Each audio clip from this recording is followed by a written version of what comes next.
الحمد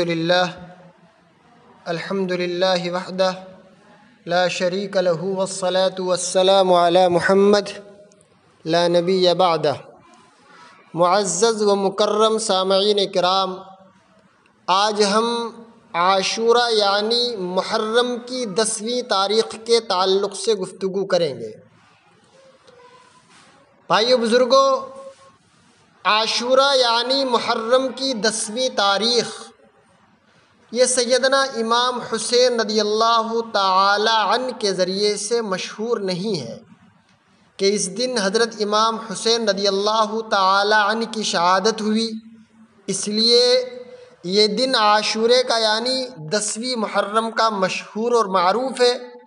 نہیں بزرگوں، یہ دن اللہ تعالیٰ کی خصوصی رحمت اور برکت کا حامل پہلے سے ہے۔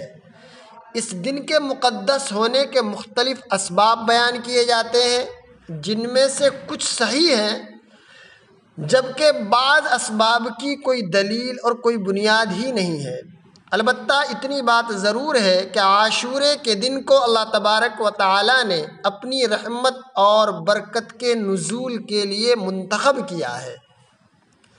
اسی عاشورے کے دن بنی اسرائیل کو اللہ تبارک و تعالیٰ نے حضرت موسیٰ علیہ السلام کے ذریعے فرعون سے نجات دی تھی، اور فرعون اپنے لاؤ لشکر کے ساتھ غرق ہوا تھا۔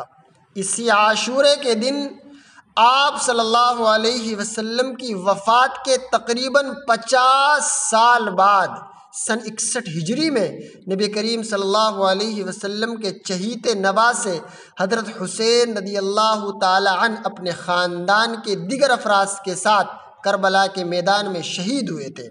حضرت حسین رضی اللہ تعالی عنہ کی عظیم شہادت کے لیے اللہ تبارک و تعالیٰ نے اس بابرکت دن کا انتخاب کیا، جس سے حضرت حسین رضی اللہ تعالیٰ عنہ کی قربانی کی مزید اہمیت بڑھ جاتی ہے۔